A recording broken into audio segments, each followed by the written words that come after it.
Shalom, shalom, le ministre de la parole, les enfants de Dieu, que la paix du Seigneur soit avec vous. Ce bel et bien votre frère, le prophète Benjamin Mopanga, qui vous parle depuis la ville de Brazzaville, où nous sommes venus dans le cadre de propager la bonne nouvelle du royaume, comme il nous a été recommandé par notre précieux sauveur Jésus-Christ. Ok, je crois que nous sommes là pour continuer notre enseignement sur Apocalypse, sur l'ange puissant. Et je crois que nous sommes arrivés où on était en train de parler sur la voix du septième ange, ou la septième trompette. Et nous sommes en train maintenant de décortiquer la quintessence du message de la septième trompette. Pourquoi? Parce qu'il a été dit à Jean de se laisser conduire les sept tonnerres, mais au jour où le septième ange sonnerait de la trompette. L'Écriture précise que le mystère de Dieu s'accompliront comme il a été annoncé par ces saints prophètes. Voyez, c'est ainsi que nous sommes allés maintenant consulter la septième trompette dans le livre d'Apocalypse, chapitre 11, verset... Apocalypse chapitre 11, verset 15.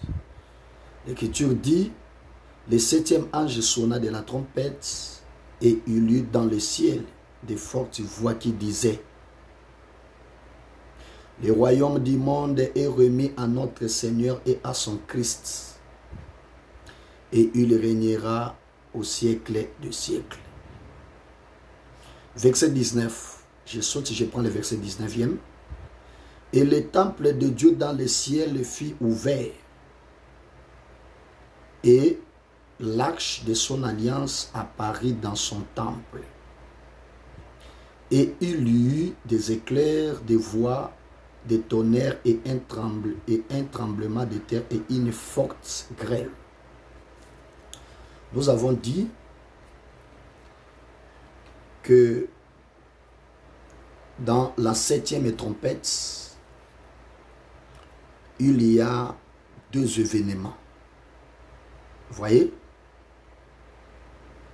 Si vous lisez littéralement, le premier événement, c'est le règne de Christ, ou l'entrée de Christ dans son règne. Parce que la Bible dit, le royaume de la terre est remis à notre Dieu. Je crois que nous y arriverons. Et dans le verset 19e, on nous parle maintenant du temple qui fut ouvert dans le ciel. Et la Bible dit, l'arche de son alliance apparut. Et quand l'arche apparaît, il y eut des voix, des éclairs, des tonnerres, et un tremblement de terre et une forte grêle. Voilà pourquoi nous avons dit que dans la pensée prophétique, le premier événement en réalité n'est pas le règne de Christ, qui est littéralement présenté à la première position.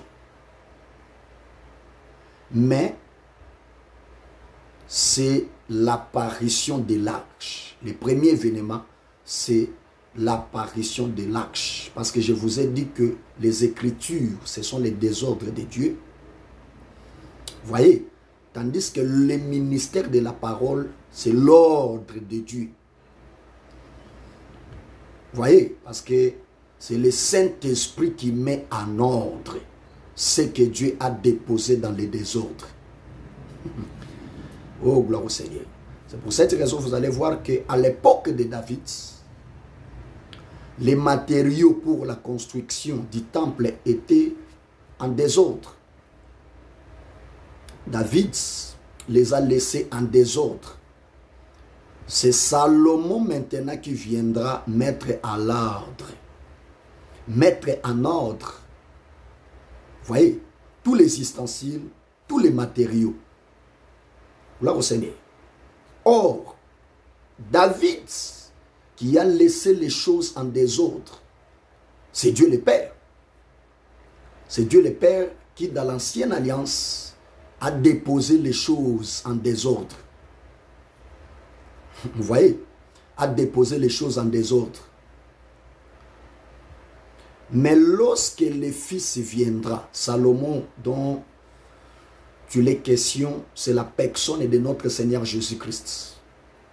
Vous voyez, c'est Christ, c'est le Saint-Esprit qui, quand il vient, c'est pour mettre en ordre ce que le Père a déposé en désordre.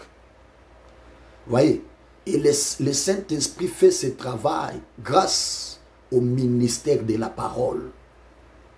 C'est très important. Voilà pourquoi je vous ai dit que dans la pensée prophétique, le premier événement, c'est l'apparition de l'arche et non pas les règnes de Christ. Pourquoi? Parce que j'avais dit que l'apparition de l'arche explique les retours glorieux de notre Seigneur Jésus. Vous voyez? Et je crois que nous l'avons déjà démontré que l'arche était d'abord dans le temple. Vous voyez? Or, quand l'arche est dans le temple, c'est ça le Seigneur Jésus qui reste encore au ciel. Parce que le véritable temple, c'est le ciel. Pourquoi? Parce que la demeure de Dieu, la résidence de notre Dieu, dans l'ombre, c'était le temple. Mais dans la réalité, c'est le ciel. Parce que Christ a dit, quand vous priez, dites, votre Père qui est au ciel, qui est au ciel. C'est que notre Dieu demeure dans le ciel. C'est que c'est le ciel qui est la vraie résidence de notre Dieu. C'est très important. Ésaïe 66, verset 1, l'Écriture dit, le ciel est mon trône. C'est que le temple comme la demeure de Dieu, c'est le ciel. Mais notez que aujourd'hui, l'arche qui est la personne de notre Seigneur Jésus est encore dans les temples. Mais quand est-ce que l'arche est entrée dans les temples? C'était au jour de son ascension. C'était lors de son ascension. Lorsque le Seigneur Jésus-Christ est retourné au ciel. C'est ça l'arche qui est entrée, qui a fait son introduction, qui a fait son entrée dans les temples. Par là du temple, voit tout simplement les sanctuaires. Et Hébreux chapitre 10, verset... Hébreux chapitre 9, verset 24e, l'Écriture dit que notre Seigneur Jésus-Christ n'est pas entré dans un sanctuaire fait de mains d'hommes, c'est-à-dire que dans les temples physiques, c'est ça les sanctuaires, n'est pas entré dans un sanctuaire fait de mains d'hommes en imitation du véritable. Mais on précise qu'il est entré dans les ciels même. Vous voyez? Cela veut dire que le Seigneur de gloire, qui a fait son entrée dans un sanctuaire véritable, c'est ça l'arche dans les temples. Vous voyez? C'est que l'arche dans les temples, c'est Christ qui est aujourd'hui au ciel. Que le ciel est en train de retenir jusqu'à présent. Mais attention, nous avons dit qu'il y aura un jour où l'arche qui est dans les temples va paraître. Vous voyez, sortira. Et la sortie de l'arche, c'est l'apparition glorieuse de notre Seigneur Jésus-Christ. Vous voyez, l'apparition, la sortie de l'arche, c'est l'apparition glorieuse de notre Seigneur Jésus-Christ. C'est très important. C'est que Christ qui apparaîtra du ciel, qui sortira du ciel, c'est ça l'arche qui parit dans le temple. Vous voyez? Donc il s'agit du retour glorieux. C'est pour cette raison, quand l'arche sort du temple, la Bible dit, il y a des voix, des éclairs, des tonnerres et un tremblement de terre et une forte grêle. Remarquez, avant que l'arche fasse son apparition, les éclairs, les tonnerres, les voix, la grêle étaient cachés quelque part. Voyez, mais pour que le peuple puisse voir, puisse entendre ou voir les éclairs, les tonnerres, la grêle, l'arche sortira du temple. Quand l'arche sort du temple, il y aura maintenant la manifestation des éclairs, des tonnerres, du tremblement de terre et de la grêle. C'est très important. Et remarquez, les tonnerres, la grêle, les tremblements de terre, toutes ces choses symbolisent la colère de Dieu, symbolisent la frappe de Dieu. Parce que dans les Écritures, Dieu frappe les méchants, tantôt par des tonnerres, tantôt par des éclairs, tantôt par la grêle. Vous voyez? Et notez que toutes ces choses sont mystères aujourd'hui. C'est ça la colère de Dieu. C'est ça la colère de Dieu qui est cachée quelque part. Vous voyez? Mais les jours où l'arche fera son apparition, c'est-à-dire les jours où le Seigneur Jésus-Christ réapparaîtra du ciel, c'est là où le monde vivra sa colère ardente. Vous voyez?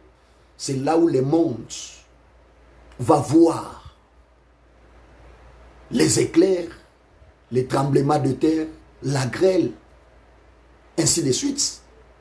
Vous voyez? C'est-à-dire que le monde vivra la colère de Dieu. Parce que toutes ces choses nous symbolisent tout simplement la colère de Dieu qui va se déchaîner lors du retour glorieux de notre Sauveur Jésus-Christ.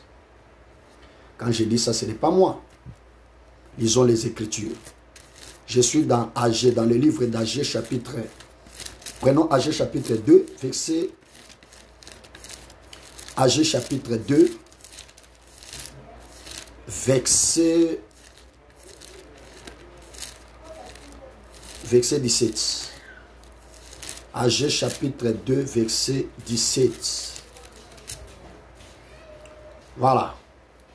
Je lis au nom précieux de notre Seigneur Jésus-Christ. Agé 2, verset 17. Je vous ai frappé par la rouille. Vous voyez? Écoutez. Ça, c'est l'Éternel qui dit. Je vous ai frappé par la rouille et par la neige, et par la grêle. Vous voyez? Ici, l'Éternel dit, je vous ai frappé par la rouille et par la neige et par la grêle. J'ai frappé tout le travail de vos mains. C'est pour ainsi dire que la rouille, la neige et la grêle, c'est la frappe de Dieu. Donc quand vous voyez la manifestation des éclairs, des tonnerres, du tremblement de terre et de la grêle. Il s'agit tout simplement de la colère de Dieu.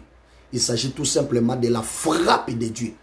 Parce que ici, la grêle est parmi les choses, voyez, par laquelle ou par lequel Dieu frappe les hommes. C'est pour dire que la grêle, les tonnerres, les éclairs symbolisent la colère de Dieu, symbolisent la frappe de Dieu. C'est que Dieu frappe les méchants, soit par la grêle, soit par les tonnerres, soit par les éclairs. Donc toutes ces choses symbolisent la colère ardente de notre Dieu. Mais quand est-ce que cette colère divine va se manifester? Ce sera lors du retour glorieux de notre Seigneur Jésus-Christ. Vous voyez, lorsque le Seigneur Jésus-Christ reviendra dans la bataille d'Armageddon, c'est là où l'arche fera son apparition. Vous voyez, pour frapper maintenant le méchant par la grêle, soit par des tonnerres. Mais attention, j'insiste là-dessus pour dire que jusqu'aujourd'hui, l'arche est encore dans les temples. C'est le Seigneur Jésus-Christ qui reste encore au ciel. Vous voyez, mais les jours où il sortira, les jours où il sortira du temple, c'est-à-dire les jours où il fera son apparition dans les ciels, ce sera pour frapper les hommes par la grêle, soit par les tremblements de terre ou par des tonnerres. C'est pourquoi, si vous lisez dans Apocalypse chapitre 15e, Apocalypse chapitre 15, verset... Apocalypse chapitre 15, verset 5 à 6. Écoutez ce que la Bible dit. Après cela, je regardais et le temple du tabernacle du témoignage fut ouvert dans le ciel. Remarquez. Ici, on nous parle de l'ouverture du temple, du tabernacle, du temple. On nous parle sur l'ouverture du temple ou du tabernacle qui fut ouvert dans le ciel. Et écoutez le verset 6. Et les 7 anges qui tenaient les 7 fléaux sortirent du temple, revêtus d'un félin pur, éclatant et ayant des ceintures d'or autour de la poitrine. Remarquez, ici on nous montre un tabernacle céleste ou le temple qui fut ouvert dans le ciel. Et quand le temple fut ouvert dans le ciel, il y eut l'apparition de 7 anges. Vous voyez, qui tenaient les 7 coupes de la colère du Dieu Tout-Puissant. Remarquez, où étaient les anges, les 7 anges dans les temples? Vous voyez, les 7 anges étaient d'abord dans les temples. Vous voyez, mais lorsque le temps de frapper la terre est arrivé, ils devaient faire leur apparition. Il fallait que ces anges-là puissent sortir du temple. C'est très important. Mais remarquez, on précise que ces anges étaient revêtus de félins et ils avaient des ceintures d'or sur la poitrine. En examinant la description de ces 7 anges, vous allez comprendre avec moi qu'il s'agit bel et bien de notre Sauveur Jésus-Christ. Vous voyez, parce que le chiffre 7 nous parle tout simplement de la totalité de la chose ou de sa perfection. Vous voyez? Parce que les chiffres 7 représentent en réalité qu'une seule personne ou qu'une seule chose. Quand je dis ça, ce n'est pas moi. Parce que Moïse, dans l'ombre, a travaillé pour les 7 jeunes filles et à la fin, on lui a donné seulement Séphora. C'est pour dire que le chiffre 7, 7 égale 1, 1 égale 7. Vous voyez? C'est pour dire que les 7 anges ne représentent qu'une seule personne qui est Jésus. Vous voyez? Qui reste jusqu'à présent dans les temples. Et remarquez que ces anges portaient de longues robes. Vous voyez? Portaient de longues robes. Et ils avaient des ceintures sur la poitrine. Mais c'est ça la description du souverain sacrificateur. Vous voyez? Et nous comprenons directement que ces anges-là représentent Aaron. C'est-à-dire le Seigneur Jésus qui est aujourd'hui dans les temps.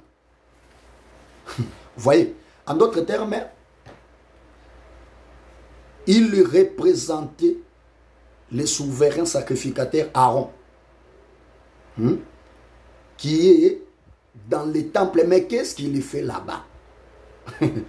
Il est en train de faire les services expiatoires. En d'autres termes, il est en train de répandre les parfums. Gloire au Seigneur. Et vous serez d'avis avec moi que le véritable souverain sacrificateur, c'est le Seigneur Jésus-Christ.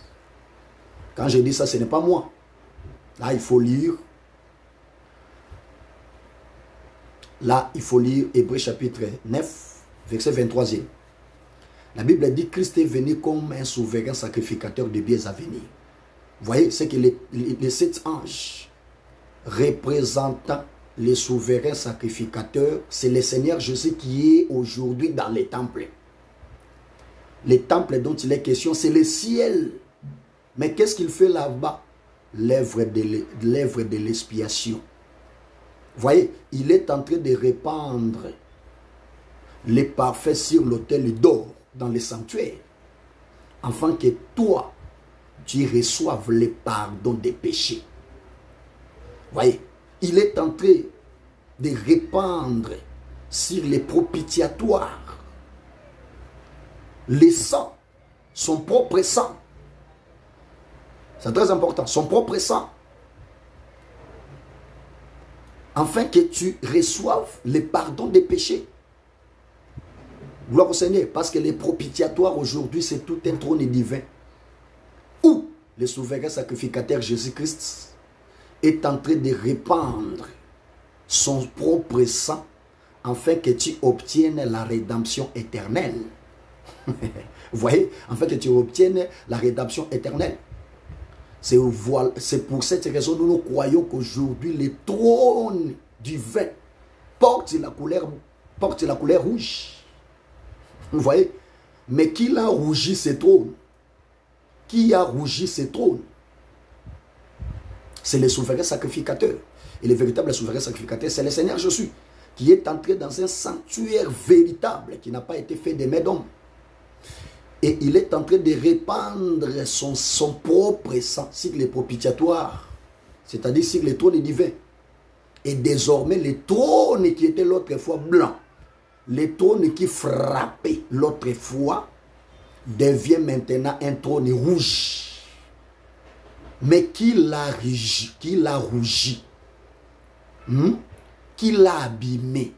C'est le sang précieux de notre Seigneur Jésus-Christ. Je vous dis que le sang précieux de notre Seigneur Jésus-Christ a rougi les trônes de Dieu. Voilà pourquoi moi je crois qu'aujourd'hui le trône de Dieu est rouge. Et c'est ça le trône de la grâce. Vous voyez, c'est le sang de Christ qui l'a rougi. C'est le sang de Christ qui l'a abîmé. Vous voyez, et aussi longtemps que le sang est sur les propitiatoires, vous le savez bel et bien, Dieu ne frappe pas. C'est pour dire que la présence du sang exprime le pardon de notre Dieu. Vous voyez, c'est pourquoi nous croyons que c'est lui qui a rendu les trônes divins rouges. C'est la personne de Christ. Pourquoi? Parce qu'il est aujourd'hui un souverain sacrificateur dans les sanctuaires.